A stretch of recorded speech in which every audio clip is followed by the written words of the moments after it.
So we're in the house today. We have 3 puppies still here. One of them is getting trained for a person, and 2 of them are getting trained because they're living in my house. Off, get off. Good girl, good job. So I'm just gonna go through and show you, I'm just gonna let you watch for a while and see what it takes to teach the leave it command, the off command. These are gonna be invaluable with things that you have around the house that you don't want touched. So what we do is keep something that they can play with all over the living room. But then I kind of set them up so that off, leave it, good girl. So that whenever they touch the things that they're supposed to touch, I praise them.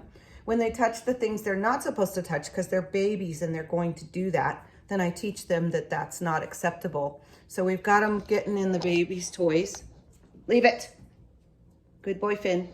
And so we're gonna use the leave it command. Come here, Finn. Come over here, come here, puppies. And I'm just gonna, good girl, here you go. Good girl.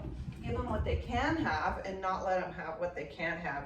They are really into this kitty mouse, the kitty mouse. They really love that. So sometimes I just kind of drop it on the ground so that I can use it as a training tool. They like that. They also like things that are hanging off of surfaces, like this rag right here. So I'll take the towel and hang it off the surface so that I can use that as a training tool. So I have my Resolve here because we've been cleaning up potty piddles here and there. Because some of them, when they're puppies, they get corrected. Sometimes they'll pee just a little bit to tell you that they're being submissive to you. They hear you, they submit. It's not because they're scared. She's not scared of me. It's because they are learning just like they would if their mom was teaching them the rules of the law of the land. And so they're saying, I submit. So here we go. Puppies, what you got? You got the bone?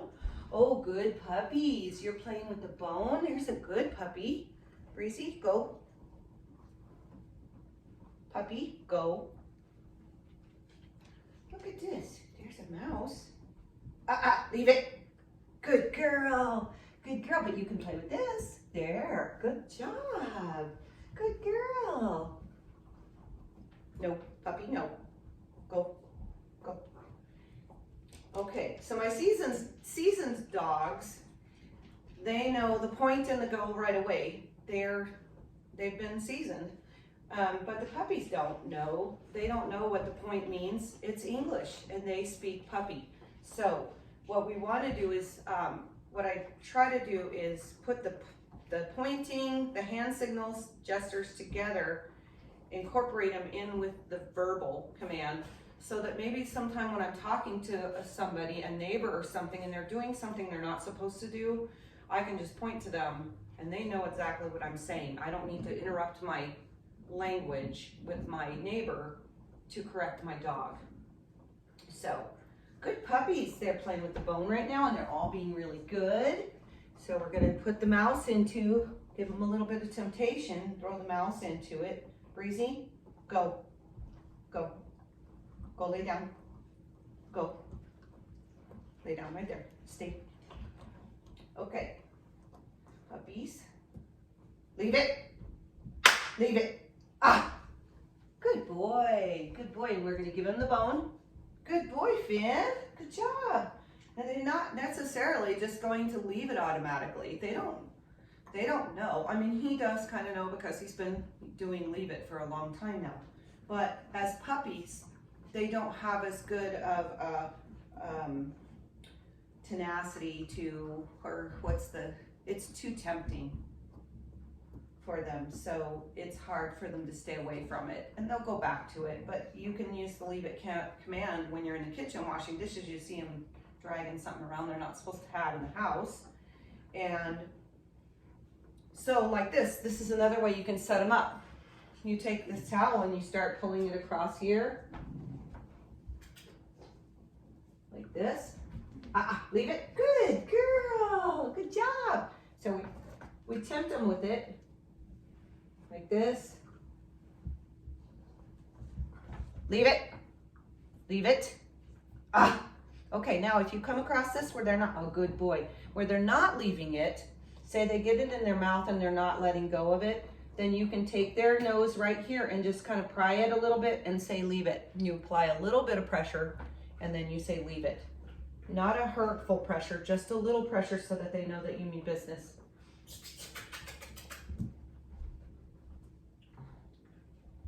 So I use the gnat, flea, mosquito, leave it, good boy, mosquito, gnat, flea, mosquito, bee theory.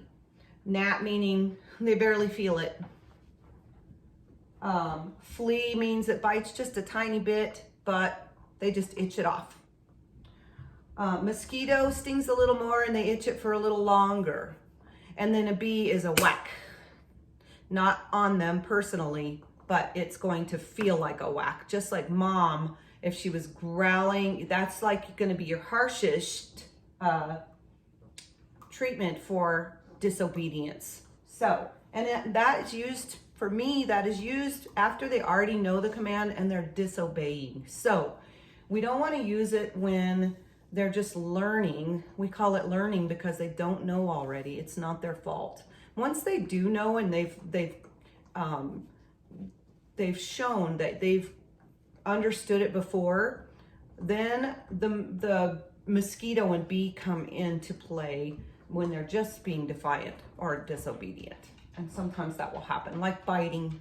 When they start biting and they know they're not supposed to be biting, then you can take the nose and pinch it a little harder, because if they're willing to bite you through that, then it's not hurting them that bad.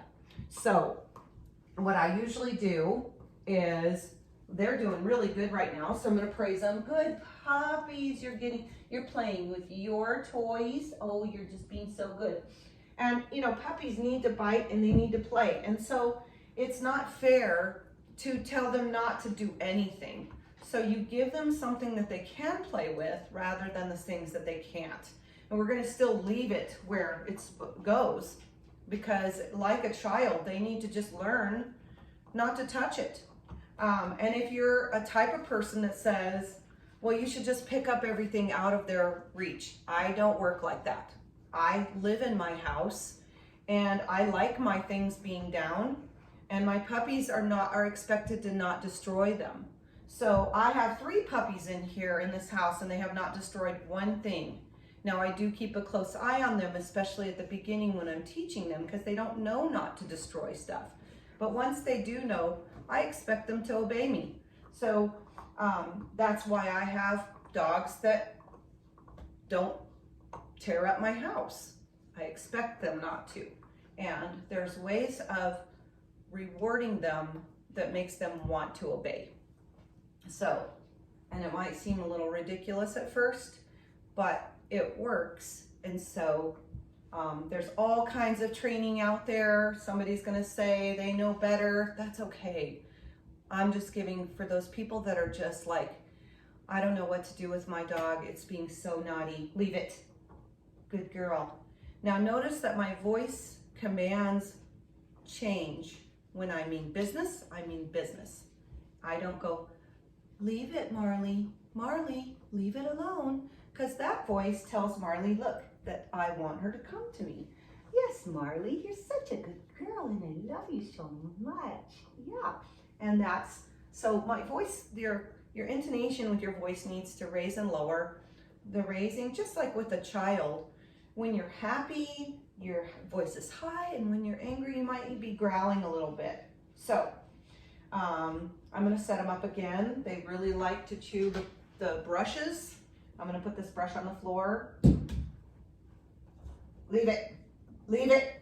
Ah, okay, so good puppies. Oh, that's good puppies. So the reason I clap is because they're tempted. They're getting their, so that's the gnat. The gnat doesn't touch them at all, doesn't really hurt them at all. It just gives the command and gets their attention. So clapping gets their attention whenever when they're just not paying attention and their temptation's too strong and they really want to look at that brush. I don't mind if they look at it. They can look at it, but as soon as they start taking a bite out of it, that's when we say leave it. So we put the brush down, they can sniff it.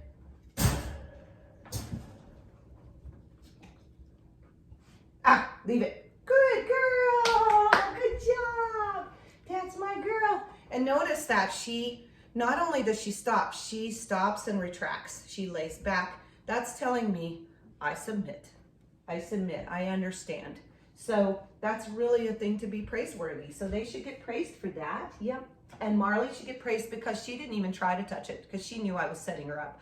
Marley is extremely smart and she's gone through more training than the others. Well, no, that's not true. Finn is a little different. He's really hard to set up because he doesn't really care about doing wrong things. You stay off. He is very happy just to chew his bone. He doesn't really need, he's not mischievous. So those dogs still will try things. So you still need to set them up somehow and get them to touch things they're not supposed to so that you can teach them the leave it command or the off command. I use off and leave it, and trust me, they understand what I'm saying. They know. So you can, even if you say the wrong word sometimes, they know that what they're doing is wrong and they will retract and get off. So usually I use off to get off of me. So if I call her up, come here, good girl, up, come on. She's like not gonna get up because she knows I'm setting her up. See, she is smart. So let's let her get up. Come here, up, good girl. When I call her up, it's okay for her to get up. Off, I didn't call you up. So I called her up. I'm gonna brush her.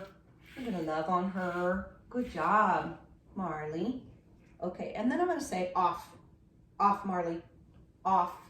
Good girl. Good job. She thinks about it a minute because she's little and she's not sure that that's the word that she used the last time or that I used the last time, but she's sure that I'm saying something that she's supposed to be doing. Good girl, because of the tone of my voice. So it changes and a command is given as a command. It's not a please do this, it's a command. So, good job, that's my girl. I'm picking something out of her eye. Okay, I do that constantly, it seems like. Poodles always have gunk in their eyes. Okay, so let's see. I'm going to set Finn up. And actually Finn has been doing really good too in kenneling. Finny, come. Finn, come here. Give me this. Let go. Come. Come here, Finn. Finn, come, Finn. No, not Marley. Come, Finn. He's like, I don't want to. Come here. Finny. Yes, you. Come on. Come on, Finn. Good boy. Come on, get up. Like I said, he's just a very slow responder and he knows he's just slow. Come here, Finn. Finn, come. Come here. Good boy. Good boy. No, I'm kennel, please. Good job. Okay. Stay. No. Hey. Finn. Kennel. Kennel. Kennel. Okay, he's gonna be it. Now see, he's getting a little more obstinate. Yeah, stay. Good boy. Good. I'm gonna give him his bone. Good boy. Keep Marley out of the bone. Stay. Good boy. Okay. Okay, Finn. Come on, out. He's not paying attention. Come on. Good boy. Good job. Yes, you're such a slow mover. And then we're gonna give him his bone back. Here you go. Good boy. Okay, Marley. Marley. Rose. Here you go, Rose. Here you go. Here's your toys. Here's your toys. There. Okay, so I just hang around with them all day like this. I correct them when they're doing the wrong things. And I know it sounds like a lot of work, but if you really only spent 20 minutes even a day doing just what I'm just doing, and then any other time just using commands while you're living with them, but actually sitting and training and setting them up for 20 minutes a day, you would not believe what an amazing dog you would have.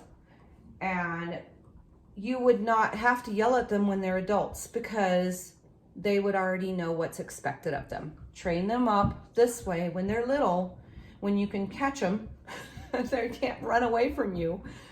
Train them when they're little, and they're so much easier to control when they're little. So if you wait until they get bigger, then it's already so late in the game that if they don't do what you want them to do, it's really hard to go grab them and pull them over. I mean, they're strong. So we start when they're little. Their minds, leave it, Finn, leave it. He's got the mouse. They love that mouse. Leave it. Okay, so now he's disobeying me. Oh, good boy, good boy. You leave this mouse alone. So anyway, so that's where we're at. Quiet. And so if you have any questions, then let me know.